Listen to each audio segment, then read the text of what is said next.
Verdade é questionável em Mateus? Primeira parte. Por eu ter sido ensinado a crer no Espírito Santo como sendo Deus e ao mesmo tempo ter tido o conhecimento de que é uma doutrina advinda do paganismo, estou em busca da verdade como é ensinada na Palavra de Deus. O que tem validade é o que está escrito e revelado na Palavra de Deus. A teologia é o espírito da mentira que veio para sentar na cadeira de Deus querendo ser Deus e desta forma manipular a verdade para transformá-la em mentira e a mentira em verdade. E assim tem conseguido.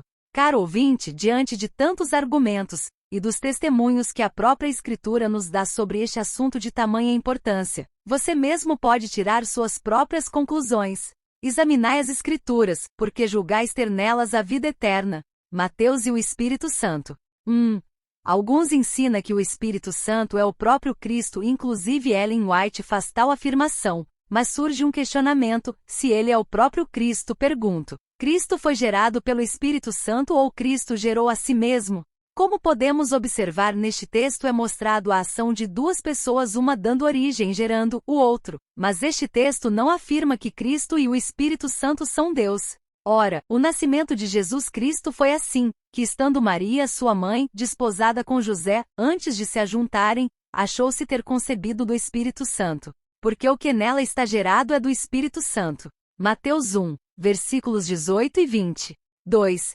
João o Batizador realizava este rito com água e como podemos observar no batismo a água envolve a pessoa criando uma capa aguada provisória. Mas Cristo não batizaria seus seguidores com água e sim com o Espírito Santo, a semelhança da água ao ser batizado a pessoa com o Espírito Santo. O Espírito envolve a pessoa, ou seja, cria uma capa protetora definitiva e jamais provisória como a água contra os poderes das trevas. Por este motivo é que Cristo afirmou que os poderes das trevas não venceria sua igreja, que são pessoas e jamais uma organização religiosa. Como podemos observar, aqui tem a ação de duas pessoas, mas o texto não identifica nenhum dos dois como sendo Deus. Se o Espírito Santo fosse o próprio Cristo, Cristo batizado a ele mesmo e jamais outro ser o teria batizado. Batismo neste contexto significa estar salvo em Cristo e protegido pelo Espírito Santo. E eu, em verdade, vos batizo com água para o arrependimento, mas aquele que vem após mim é mais poderoso do que eu, cujas alparcas não sou digno de levar. Ele vos batizará com o Espírito Santo e com fogo. Mateus 3, versículo 11. 3. Ao Cristo sair do rio após o seu batismo, os céus foram abertos e sobre ele desceu o Espírito de Deus e jamais o Espírito Deus ou Deus Espírito. A frase Espírito de Deus não prova a divindade do Espírito Santo. Se ele é o Espírito de Deus, isto quer dizer que ele pertence a Deus. Caso neste texto fosse uma prova de sua divindade, estaria escrito em uma destas formas: Espírito Deus ou Deus Espírito e jamais Espírito de Deus.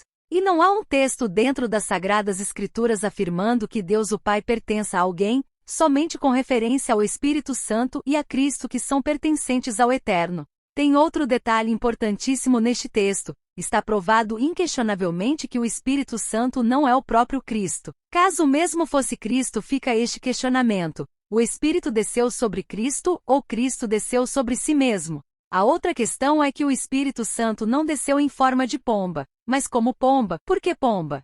É só observarem o pouso de uma pomba e os demais pássaros e verão a diferença no pouso, ou seja, o da pomba é gracioso e sem algazarra. E sendo Jesus batizado, saiu logo da água, e eis que se lhe abriram os céus, e viu o Espírito de Deus descendo como pomba e vindo sobre ele. Mateus 3, versículo 16. 4. A princípio surge um questionamento: Cristo foi conduzido pelo Espírito Santo ao deserto ou Cristo foi conduzido por si mesmo ao deserto? Neste texto temos novamente a ação de duas pessoas, uma sendo levada pela outra, mas o texto não identifica nenhum dos dois como sendo Deus. Então foi conduzido Jesus pelo Espírito ao deserto, para ser tentado pelo diabo. Mateus 4, versículo 1. 5. Em defesa da verdade de Deus não há necessidade da pessoa ficar preocupada com o que vai falar, o Espírito do Pai fala por intermédio da pessoa. Podemos notar neste texto que o Espírito do Pai e jamais o Espírito Deus ou Deus Espírito é quem usa a pessoa. Outro detalhe importante é que o mesmo texto mostra a ação dependente do Espírito em relação ao Pai, ou seja, o Espírito é pertencente ao Pai e o Pai jamais pertence ou depende de outro ser como o Espírito Santo e Cristo. Porque não sois vós quem falará, mas o Espírito de vosso Pai é que fala em vós. Mateus 10, versículo 20. 6. Cristo sempre foi submisso ao Pai e ao ser destruído todo o sistema do mal, Cristo voltará a ser submisso ao Pai para que o Pai seja o único Deus na eternidade e o Pai jamais se tornará sujeito ao Cristo. Da mesma forma, o Espírito pertence ao Pai bem como o Filho. O interessante é que não há um texto na Bíblia que afirme o Pai pertencer ou ser submisso a outro ser. Eis aqui o meu servo, que escolhi, o meu amado, em quem a minha alma se compraz, porei sobre ele o meu espírito, e anunciará aos gentios o juízo.